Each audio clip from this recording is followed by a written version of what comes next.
কাছে গিয়েছে। শ্রীকৃষ্ণ বলেছিল, হে গোপীগণ, এত রাত্রে তোমরা কেন এসেছো? যাও যাও, গৃহে চলে যাও। আরে রাত্রের বেলায় কুলবধূ বাহিরে যেতে নেই, যাও যাও, চলে যাও। বলছে, না, যাব না, আমরা সবকিছু ছেড়ে দিয়ে তোমার কাছে চলে এসেছি। কিন্তু শ্রীকৃষ্ণ বলছে, হবে না, যার যার গৃহে যাও, আমি তোমাদের এখানে রাখতে পারবো না। বলছে, এটা কেমন কথা? তুমি না বাঁশি দিয়ে ডেকে আমাদেরকে আনলে, আর এনে আবার তুমি নতুন করে আরেকটা ভাব সৃষ্টি করলে, এটা কোন অভ্যাস? না না, এই অভ্যাস তো ভালো না। ডাকলে কেন? আবার এখন ভুল করে দিচ্ছ কেন? বলছে, দেখো দেখো, তোমাদের যদি স্বামী আছে যার যার, তারা গৃহে গিয়ে স্বামী সেবা পূজা করো। দেখুন, ভগবান কিন্তু শ্রীকৃষ্ণকে তত্ত্ব শিখালেন যে স্বামী সেবা পূজা যদি কেউ ঈশ্বর জ্ঞানে করে, তাহলে সে অন্তিম কালে আমাকেই লাভ করে। তাই যাও যাও, তোমরা ঘরে গিয়ে পূজা দাও। বলছে, না না, মূল স্বামী যদি কেউ পায়, তাহলে ওই স্বামীর কাছে কে যায়? মানে কৃষ্ণ তাড়িয়ে দিতে চাচ্ছেন, আর গোপীরা যেতে চাচ্ছেন। যার জন্য গোপীরা শ্রীকৃষ্ণকে 3টা প্রশ্ন করেছিল। আচ্ছা কৃষ্ণ, আমরা 3টা প্রশ্ন করব, তুমি এই 3টা প্রশ্নের উত্তর দাও। ভজিলে ভজে, না ভজিলে ভজে, ভজিলে ভজে না, এই 3 প্রকার ব্যক্তি কারা? কথাটি মনে আছে? ভজিলে ভজে, না বদিলেও ভজে, ভজিলেও ভজে না।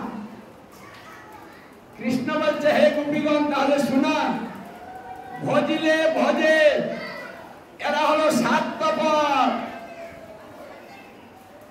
এই স্বার্থপর যদি ধর্ম করে, শেষে সেটা অধর্মই হয়। স্বার্থপরের কোনো ভজন হয় না।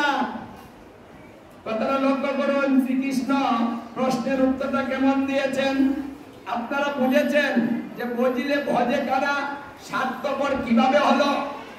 যেমন আপনার বাড়িতে যদি কোনো আত্মীয় আসে, কেউ আসে, আপনি ভালো মন্দ দিলেন, আদর যত্ন করলেন, আবার আপনি যখন ওর বাড়ি যাবেন, তখন সেও আপনাকে আদর যত্ন করবে। যদি আপনি জিজ্ঞাসা না করেন, তাহলে ও বলবে, আমি ওদিন গিয়েছিলাম, আমাকে জিজ্ঞাসা করেনি, আজকে আমিও করব। আমাদের মধ্যে আছে না গো, ও দিদি ওটা দিবা, রান্না করে করে কিছুর জন্য ওটা দিবা, যদি বলে গরম আইলো করতে দিব, দিল না। তারা কিন্তু মনে মনে বলেন, আরেকদিন ঠেকলে তুই যাবি না, কি জিদ উঠে না, আমাকে দেয়নি, আমিও দিব না। এই যে দেনা পেনার মধ্যে একটা স্বার্থ আছে, ওটাকে বলে দিয়া রে দিয়া। এটাই বজিলে বজে, আমি জিজ্ঞাসা করলে ও পরে, না হলে পরে না। এই যে স্বার্থ, এই স্বার্থ যেখানে আছে সেখানে ধর্ম থাকে না। যদি স্বার্থের বিনিময়ে ধর্ম করতে আসে, যখন স্বার্থ তার হলো না, ওই ধর্ম ছেড়ে দিয়ে চলে যায়। এমনও দেখা যায় যে গুরুদেব স্বার্থের বিনিময়ে ধরে, ওই গুরুদেবের কাছ থেকে যদি ওই জিনিসটা না পায়, যে যার কারণে ধরেছিল, ওই গুরুদেব ধরলাম, কিচ্ছুই হইল না, আমার এই গুরুরই দরকার নেই। মানে গুরুও ছেড়ে দেয়। আবার কৃষ্ণ ভজন করছেন, জগন্নাথ ভজন করছেন, যদি আপনার কিছু না হলো, দুঃখ বেড়ে গেল, এমনও দেখা যায় ওই গোবিন্দ ভালা। মানে নেত্রকোনা এটাকে বাদে গিয়েছিলাম, বাদে আমি এইসব কথা বলেছি। যখন নেমেছি তখন এসে বলছে যে আমার দুটা কথা শুনবেন। আমি বলছি, বলো বলো। ওই আজকে যে বাদে যা বললেন, আমি তো এই কাজ করেছি। আমি গোবিন্দ পূজা দেন, আর আমার গরু যায় মরে, আমার এত দামের গরু মরে গেল, ঘরে গোবিন্দ থাকে, পূজা দেই, সেবা দেই, সব করি, আবার গরু যায় মরে, তাহলে গোবিন্দ দিলাম কি? আমি রাগ করে ওই গোবিন্দ নিয়ে জলে ফেলে দিচ্ছি। এখন তাহলে কি করবো, উপায় কি? দেখুন স্বার্থ, কারণ স্বার্থ পূরণ হচ্ছে না, আমার গোবিন্দ দিয়ে দরকারটা কি? আমাদের মধ্যে কিন্তু এমন হয়, হয় না গো? হয়। এই যে স্বার্থ, এই স্বার্থ যেখানে আছে সেখানে ধর্ম কি করে থাকবে? থাকবে না। তাহলে আমাদের জগৎটা কি? এই জগৎটাও কিন্তু স্বার্থপর। স্বার্থ ছাড়া কেউ কিছু বোঝে না। স্বামী স্ত্রীর মধ্যেও স্বার্থ না থাকলে ওখানেও থাকে না। আজকে স্ত্রী অসুস্থ হয়ে ঘরে পড়ে যাক, কদিন পরেই বলবে আমার সংসার চলে না, আমার এখন নতুন চিন্তা করতে হবে। আর কত? আবার যদি স্বামী কিছু না দিতে পারে তাহলে মায়েরা ওটা মেনে নেবে না। আমরা স্বামী দিতে পারে না কিচ্ছু, আবার বিয়ে করছে, কে কইছিন বিয়ে করবার লাগিয়া? একটা কাপড় চাইলাম, পূজার মধ্যে সবাই পরে, আমিও বললাম মাত্র ৫,০০০ টাকা দাম, তাই দিতে পারে না আমার স্বামী। কি স্বার্থ যদি পূর্ণ না হয় ওখানেও কিন্তু ভালোবাসা থাকে না। এই জন্য কৃষ্ণের সঙ্গে যারা ভালোবাসা করে তারা নিঃস্বার্থে করতে বলেছে। গীতা যারা পড়েন, গীতা দেখেছেন না? কাজ করবেন কিন্তু ফলের আশা করবেন না, ও কথাটা বলেছে, মানে স্বার্থ দিয়ে করবেন না। কৃষ্ণ বলছে গোপীরা এখানে ধর্ম নাই, তাই আমিও এই দলে নাই। তোমার পরের কথা, ভজিলে ভজে পেলাম, ভজিলে ভজে, না বজিলে ভজে, মানে জিজ্ঞাসা না করিলেও বলে, বজিলে ভজে, না বজিলেও ভজে। এরা কারা? বলছে সাধুগুরু বৈষ্ণব যারা, তারা। সাধুগুরু বৈষ্ণব যারা, তারা কারো ভজনের চিন্তা করে না। আমাকে বসতে দেন, আমার সুনাম করেন, আমাকে ভালো মন্দ দিয়ে কিছু টাকা বাড়িয়ে দেন। এই যে টাকার বিনিময়ে বৈষ্ণব আসে না। দেখবেন এই যে ভাগবতের মধ্যেও যারা টাকার বিনিময়ে কন্ট্যাক্ট করে এই গীতা ভাগবত অধ্যয়ন করে, শাস্ত্রে বলছে ওরা মানুষকে ধর্ম কথা শোনায় না, ওরা মানুষকে বিষ পান করায়। কারণ অর্থের বিনিময়ে কন্ট্যাক্ট করে যারা গীতা ভাগবত অধ্যয়ন করে তাদের মুখে ভাগবত গীতা শ্রবণ করা বিষ পান করা সমান কথা।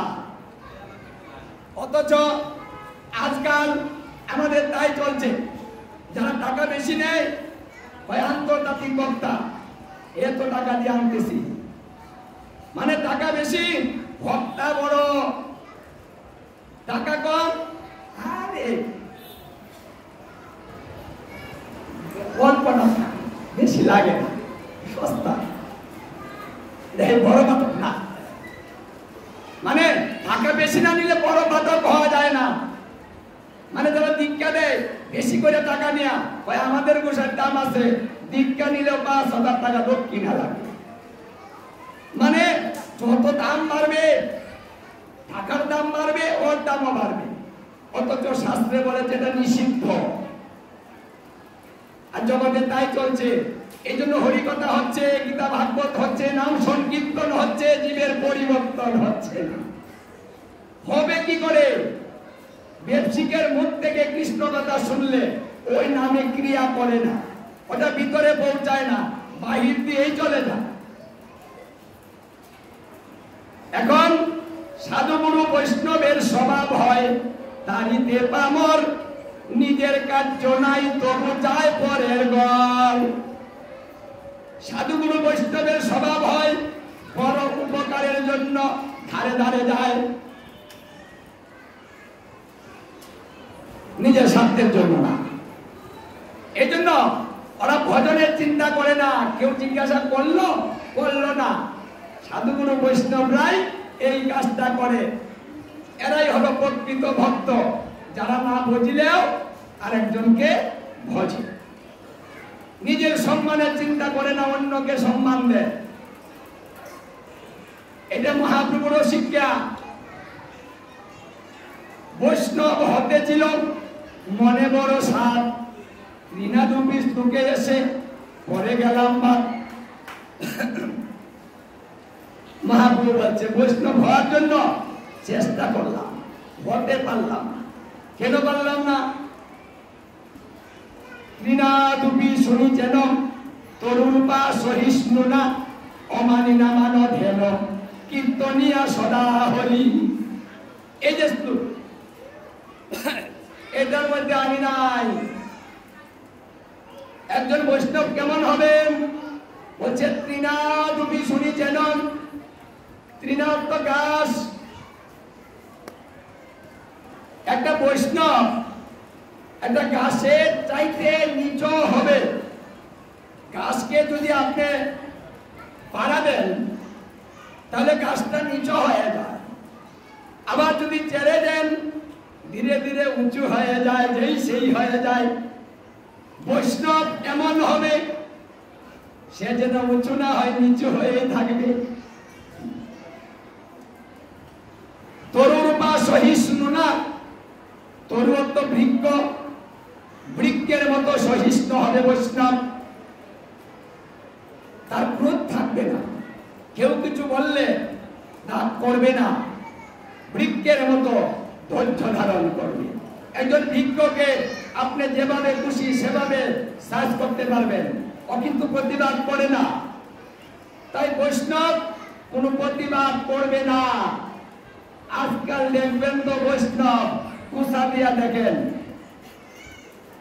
মানে লাঠি দিয়া কুসা না, মানে কথার কুসা। যদি বৈষ্ণবকে এটা কথার কুসা মারেন তাহলে দেখবেন কি রাগ, বাপরে বাপ, সত্য গোষ্ঠী তৈব আর কত কিছু কইব, তার তো ঠিকই মানে দিয়ে দেখেন। এটা মহাপ্রভু বলছে যে পরীক্ষা করতে হলে একটা কুসাই যথেষ্ট, বেশি কুসা লাগে না, এইটা কথা। তাহলে বৈষ্ণব কেমন হবেন? মহাপ্রভু তত্ত্ব শিখালেন, অমানিনা মানধেন কীর্তনিয়া সদা হরি। অমানিনা মানধেন, এই কি অকাম করছ?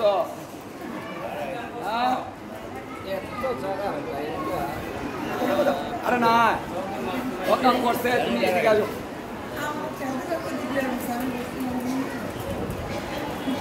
মায়েরা খালি বেলজা লাগা রাইকা এদিকে এই মাসি পড়ে কি না ডিস্টার্ব করে চলো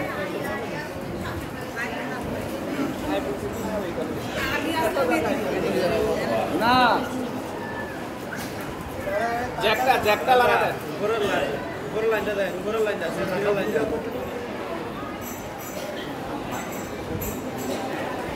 দিয়ে কথা বলতে উপর লাইনটা সেই উপরে লাইন থেকে উপরে লাইন নিচে লাগা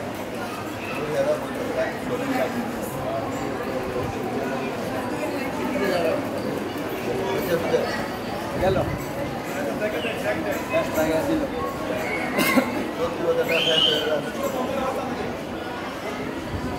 সুইচটা অফ করে আবার অন করেন।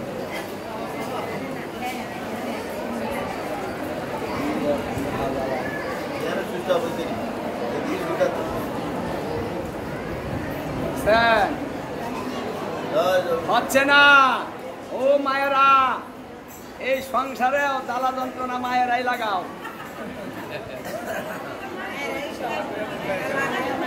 মায়েরাই সব, আমরা কিছুই না। বন্ধ করি না তো, এরা হইল মেন, সবার উপরে এরা যা করবো। হরে কৃষ্ণ চলে এসেছে, হনুমান না মায়ের দোষ নাই, দূরে থাকো আর কাছে থাকো না, হালকা একটু কমিয়ে দাও, একটু কমিয়ে দাও। রাধে রাধে, একটু রাধে রাধে রাধে শ্যাম, রাধে শ্যাম। থাক থাক থাক থাক, হয়েছে আর বলবেন নাকি? কি বলছিলাম গো? অমানিনা মানদেন কীর্তনিয়া সদা হরি, যার কোনো মান নাই নিজের মান ছেড়ে দিয়ে তাকে মান দিতে হবে। তাহলে গোবিন্দ বললেন যদি এইভাবে কেউ চলে, নিজের মান ছেড়ে দিয়ে অন্যের মান দেয়, তার মান আমি নিজে বাড়িয়ে দেই। মানে গোবিন্দ সেই ব্যক্তির মান নিজে বাড়িয়ে দেয়। এই জন্য ভক্ত বলা হয়, যে ভক্ত এই কাজ করে, এটা হলো ভক্তের স্বভাব, বৈষ্ণবের স্বভাব। তাহলে দুই প্রশ্নের উত্তর হয়ে গেল। শেষের প্রশ্নের উত্তর, বুঝলেও হবে না, মানে আমি কিছু জিজ্ঞাসা করলেও সে করে না। তারা কারা? বলছে হে গোপীগণ, তারা হচ্ছে মুনি ঋষিরা। মুনি ঋষিরা মনে মনে মনন করে, নিজের চিন্তা করে, কারো চিন্তা করে না। ওরা ধ্যান করে নিজের জন্য, জগতের জন্য নয়। নিজের শক্তি কি করে বাড়ানো যায় এই জন্য ধ্যান করছে। ওখানে গিয়ে যদি কেউ প্রণাম করে, তাহলে ওই মুনি ঋষিরা চক্ষু মেলে তাকিয়ে দেখে আশীর্বাদ করে, তুমি যখন প্রণাম করেছো তোমার কল্যাণ হোক, করে না। তাই ওদেরকে ভজনা করলেও ওরা করে না। এই জন্য এবার মুনি ঋষি দিয়ে জগতের কল্যাণ হবে না, তাকে দিয়ে হবে। বলছে আমার ভক্ত দিয়ে, বৈষ্ণব দিয়ে জগতের কল্যাণ হবে, কাউকে দিয়ে হবে না।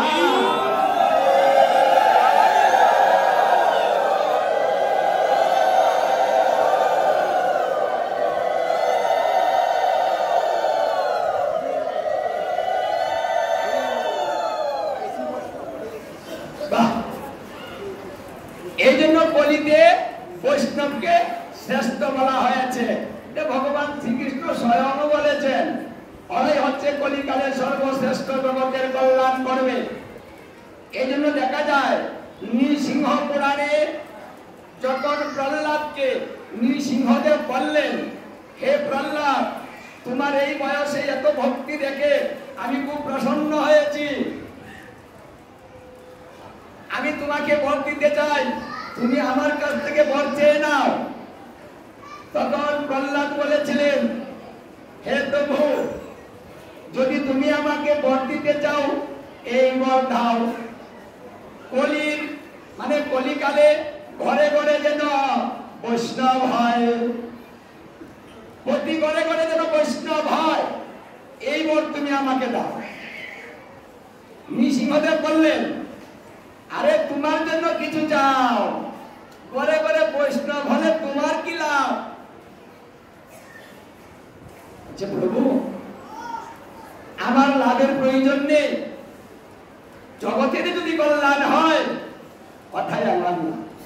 বাহ, মানে প্রহ্লাদের এই ছোট্ট একটা ছেলে এতটুকু বয়সে অন্যের কল্যাণের চিন্তা করে, বাহ। তখন নৃসিংহদেব হেসে দিয়ে বললেন, হে প্রহ্লাদ, আমার ভক্ত এমনই হয়, নিজের চিন্তা না করে অন্যের চিন্তা করে। ওটাই আমার প্রিয় ভক্ত, তুমি আমার প্রিয় ভক্ত, তাই তুমি যা চেয়েছো আজকে আমি তোমাকে তাই দিব। তথাস্ত, কলিকালে ঘরে ঘরে বৈষ্ণব হবে। আচ্ছা, ঘরে ঘরে বৈষ্ণব হবে, কি কি লাভ হবে? লাভ হবে এই যে বৈষ্ণবরাই সদা সর্বদা তোমার নাম করিবে। এটা কারা করে? ওই নিয়ম সেবা প্রভাতে উঠে কারা উঠে? বলতে পারেন বৈষ্ণবকে, বৈষ্ণব তিন প্রকার। 1000 ব্রাহ্মণ মহাপ্রভুকে জিজ্ঞাসা করেছিল, আচ্ছা প্রভু, তুমি যে বললে কলিকালে বৈষ্ণব বড়, তাহলে বৈষ্ণব চিনব কি করে? চিনার উপায়টা কি? আর বৈষ্ণব কে, মানে কি করিলে বৈষ্ণব হয়? তখন